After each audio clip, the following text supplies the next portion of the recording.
El tema del día de hoy es ciclo de la materia y flujo de energía en los ecosistemas. La clase pasada habíamos visto qué es un ecosistema. Habíamos visto que los ecosistemas están formados por todos los que son los seres vivos y el lugar donde habitan esos seres vivos, ¿sí? O sea que estábamos hablando de lo que es el factor abiótico y biótico. Pero ¿qué va a pasar? Ahora vamos a aumentar un poquito más los conceptos y los conocimientos. Yo acá les hice en un cuadrito más pequeño, ¿sí? ¿Qué es lo que específicamente forma los ecosistemas?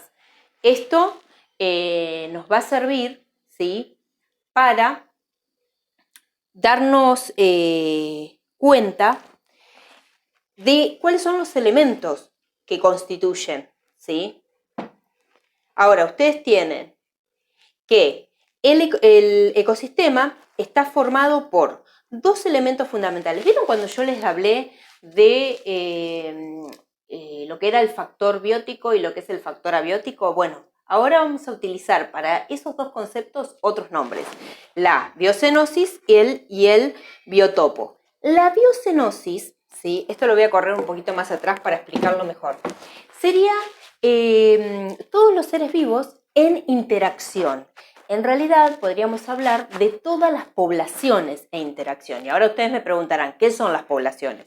Bueno, las poblaciones vendrían a ser grupos o conjuntos de individuos, ¿sí? Esos conjuntos de individuos forman las poblaciones.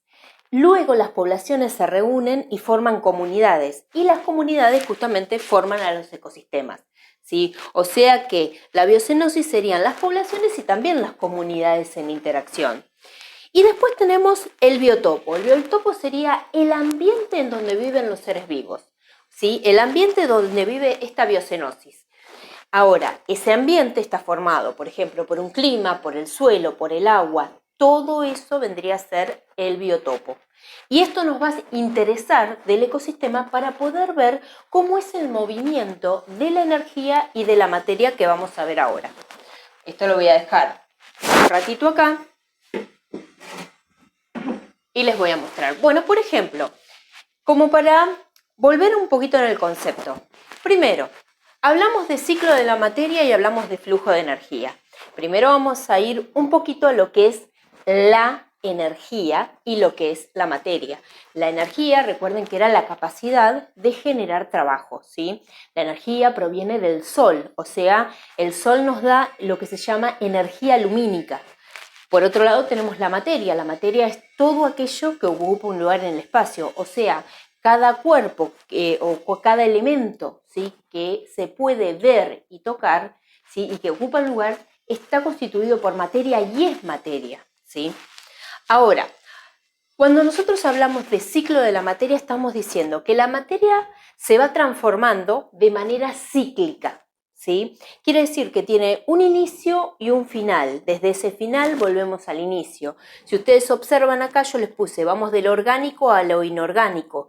Todo lo que es orgánico vendrían a ser los que son las moléculas y las macromoléculas, que constituyen justamente a los seres vivos. En cambio, lo inorgánico estaríamos más haciendo referencia a los átomos y, mejor dicho, a los diferentes átomos o elementos químicos que podemos encontrar. Por ejemplo, los más comunes en la atmósfera son el carbono, el hidrógeno, el oxígeno, el nitrógeno, pero ya como elementos separados sin formar moléculas, ¿sí? Eso es lo que estamos hablando de lo inorgánico. ¿Cómo obtenemos lo inorgánico? Cuando la materia orgánica, ¿sí?, muere o cumple su ciclo, ¿sí?, hay ciertos seres que se encargan de transformarla, ¿sí?, en materia inorgánica. Y esa materia inorgánica se va a volver a utilizar para generar materia orgánica. Por eso constantemente la materia, ¿sí?, se va transformando y cumpliendo un ciclo. Finaliza, se vuelven a formar nuevos elementos, y culmina y así, constantemente. En cambio, en el caso de la energía tiene ciertas características. Una de ellas es que se puede transformar, otra es que se puede transferir, o sea, pasar de un individuo a otro. Después, Otra es que no se pierde, sino que constantemente está transformándose. Algunos dicen que hay una pequeña pérdida de energía en forma de calor, pero en realidad, si nosotros lo vemos desde otra forma, podemos decir que hubo una transformación a energía calórica o térmica. Ahora, yo acá les anoté que el flujo de energía es el aprovechamiento de los productos por parte de los organismos. O sea, tenemos productos que pueden ser primarios y productos que pueden ser secundarios. ¿Sí? La energía se transforma y se transfiere a cada ser en un 10%. Ahora lo vamos a ver qué pasa con esto de los seres vivos y de lo que es la materia y la energía.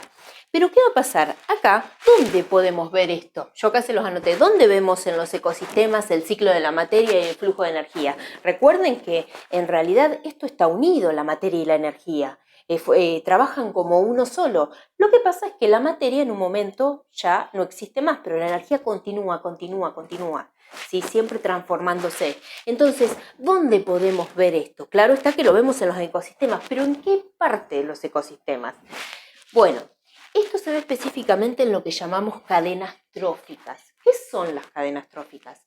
Si nosotros, por ejemplo, partimos la palabra trófica, viene de trofos, que significa alimento, o sea, serían las cadenas alimentarias. ¿Y quiénes participan de esas cadenas alimentarias? Los que participan vendrían a ser todos los seres vivos, ¿sí? Yo acá les hice otro cuadrito de cadenas tróficas. Las cadenas tróficas están constituidas por lo que se llaman productores, los consumidores de estos productores y los descomponedores, ¿sí? Ahora vamos a ir diferenciando cada uno. Por ejemplo, los productores serían aquellos capaces de producir su propio alimento. O sea, ¿vieron cuando hablábamos de la fotosíntesis, por ejemplo? Bueno, eso es un proceso en el cual se fabrica glucosa, o sea, mejor dicho, almidón y oxígeno. ¿Cuál sería el elemento de reserva? El almidón. Y el almidón es el que va a ser utilizado por los consumidores, porque en realidad todo lo que son los productores son las plantas, las algas, y todos aquellos que se alimenten de plantas y algas van a ser los que se llaman consumidores primarios, que comúnmente el consumidor primario lo llamamos herbívoro. ¿Por qué? Porque se alimenta de hierbas, o sea, de plantas. Ahora, en este caso, nosotros estamos viendo que las cadenas tróficas, todo esto que vemos, vendría a ser materia, ¿sí? Pero dentro de esa materia, de acuerdo a lo que se va produciendo y los alimentos que se van pasando, estamos viendo también energía.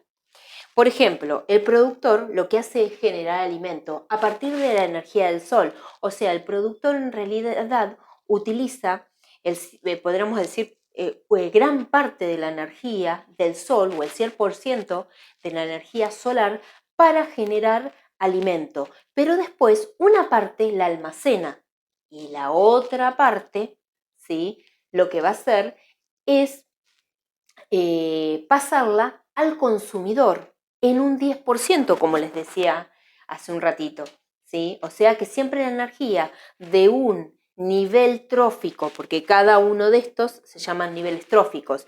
El productor es el nivel trófico primario, después hay 3 consumidores, primario, secundario y terciario, o sea, sería nivel trófico secundario, terciario y cuaternario, y los descomponedores serían el quinto nivel trófico. Ahora, por eso es que a cada consumidor se va pasando un 10% de la energía y va quedando en cada uno de ellos. Por ejemplo, el consumidor que vendría a ser secundario es carnívoro y el terciario es omnívoro. Carnívoro significa que se alimenta de carne y el omnívoro de un montón de cosas. Entonces, la energía va pasando de uno a otro, pero solo en un 10% y otra parte queda en el consumidor anterior, ¿sí?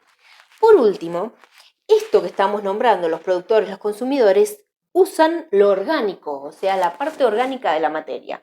En cambio, el descomponedor, ¿qué hace? Es producir lo inorgánico. ¿Pero a partir de qué? ¿Vieron que yo les decía que la materia cumple un ciclo? Bueno, bien, bárbaro. A medida que la materia va cumpliendo ese ciclo, se va moviendo la energía y pasando nivel trófico a otro, o sea, del productor a todos los consumidores, a los descomponedores. Pero, ¿qué va a estar sucediendo acá? Que la materia va a culminar, pero la energía va a continuar, ¿sí? A medida que va pasando de un nivel trófico a otro, se va transformando una parte, que es la que se va perdiendo, por decirlo de una manera, en energía térmica, ¿sí? Y el otro tipo de energía se sigue utilizando justamente a medida que vuelve nuevamente a formarse el ciclo de la materia. Ahora, por último, podemos decir que, ¿qué hacen los descomponedores? Lo que hacen es descomponer, o sea, romper las moléculas de la materia orgánica muerta. O sea, todos los seres vivos que están muertos, lo que hacen los descomponedores es transformar toda esa materia orgánica en inorgánica. O sea, en los elementos químicos que utilizamos para formar más materia orgánica. ¿Sí? Por ejemplo, el carbono, el hidrógeno, el oxígeno, el nitrógeno, el hierro, el magnesio, el sodio, el potasio, todos los que podamos nombrar dentro de lo que es los conocidos, ¿no? Bien, ahora entonces podríamos culminar diciendo que este ciclo, ¿sí? De materia y este flujo de energía dentro de los ecosistemas hace que el ecosistema, ¿sí? Funcione de manera equilibrada. Por eso mismo, tanto cuando hablamos de organismos como de células, como de ecosistema, que es a nivel macro, siempre se trata de mantener un equilibrio para que todo suceda de manera homogénea, ¿sí? Y ordenada. ¿Sí? Siempre se trata de llegar a ese estado de equilibrio, porque cuando las cosas están en un estado de equilibrio, funcionan mejor, ¿sí? En cambio, cuando se está fuera de ese estado de equilibrio, se producen los desórdenes que podemos llegar a ver dentro del planeta, porque justamente todos los ecosistemas que forman el planeta vendrían a ser la biosfera, ¿sí? Que es la parte de la vida que tiene el planeta. Entonces, si hay algún desequilibrio en algún ecosistema, se observa perfectamente en todos los fenómenos que van sucediendo a diario, ¿sí? Bueno, bien, esto es todo por hoy. Nos vamos a ver en una próxima clase. Soy la profesora Correa Natalia y esto es Aprendemos desde casa. Cuídense, hasta la próxima.